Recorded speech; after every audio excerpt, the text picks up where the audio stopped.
see a whole new generation coming through with a very natural, innate use of technology, probably much more so than my generation, certainly.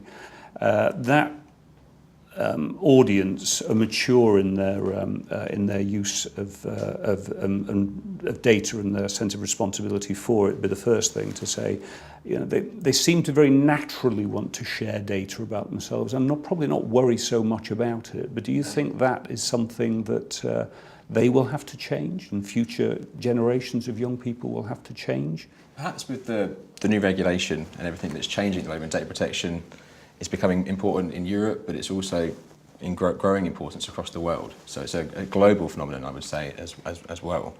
The way data is treated, I think young people perhaps they instinctively share their data, whether it's on social media, you know, or for a deal and perhaps other things.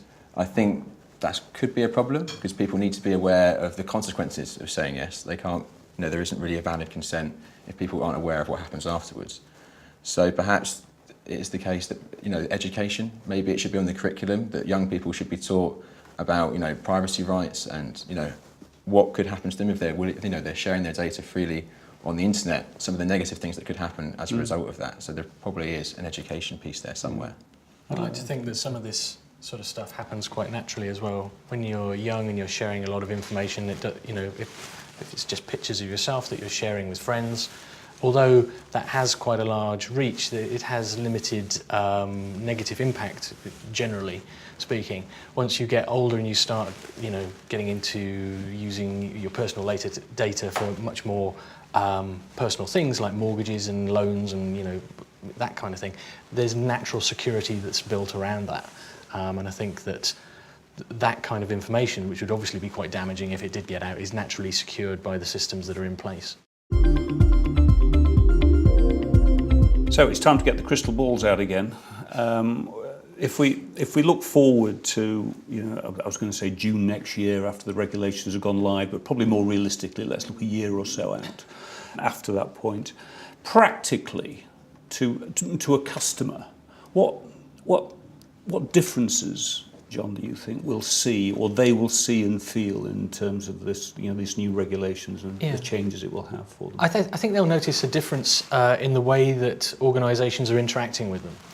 At the moment, if you go on to, you know, if you're doing an online transaction and it involves putting your data into a form or something, you're always sort of like on the back foot, expecting something to come along. There might be a pre-ticked box there, or, you know, some small print at the bottom, and it's kind of, you know, you're playing this cagey sort of cat and mouse game with your information. Whereas I think as time goes on, hopefully, you know, this will start before next year, not like way after next year, but yeah, it will take a little time to filter through. I think people will have a much more honest experience with the companies that they're doing business with. Everything will be up front, it'll be very clear about why data is being collected, and there are a lot of positive reasons why companies want to collect data and use it for marketing or other things. It'll just take a little while for them to sort of get into the habit of presenting that and selling it to the consumer.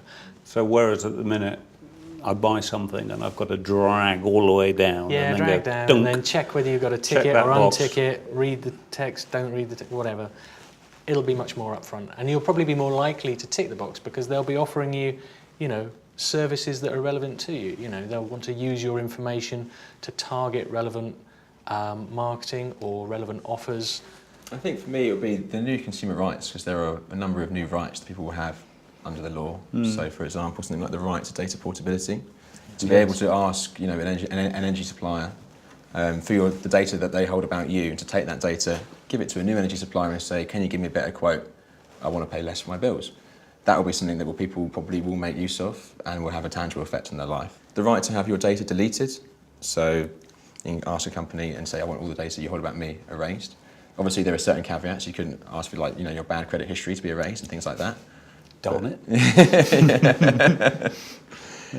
But I think, you know, various things like that will be the ones that people may notice more than things to do with marketing. Yeah, I think that's a very, very interesting point. I think that offers the citizen, I think, some great value that actually they don't really have today in quite such a structured manner.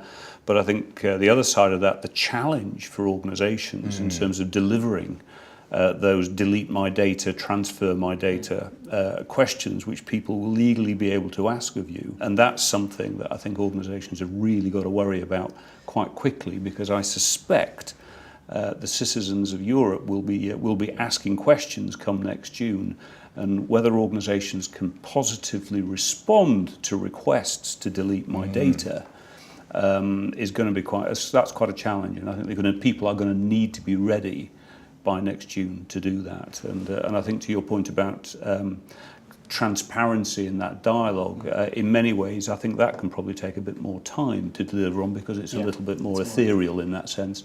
But practically I think we've got to step up to this stuff in the short term. Some of these things might throw up some rather unexpected developments as well. Somebody was explaining to me that if you have if you collect points with an airline, and you've been collecting a lot of points with one particular airline for a long time, you know, you're a gold member or whatever it is, if you want to start with another airline, you have to start from scratch. But the ability to ask for your data, the data portability thing, that other airline might say, well, if you get your current supplier to give me all the information about your points and everything, and then we'll take that on and we'll automatically give you gold membership. Gentlemen, thank you very, very much for taking the time today. A fascinating conversation. I know we've covered a lot of ground in terms of talking through how citizens need to respond to the ever-growing amount of data that exists in the wild about them.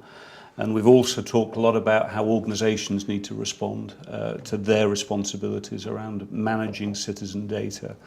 And all of the associated regulations and changes and things that people need to make that world a safer place. I know a lot of what we've talked about today can be seen by many to be doom, gloom and things to worry about, but I'm certainly very confident that with folk like your good selves on the case, that actually the opportunity here is really for us to really make businesses ready for anything.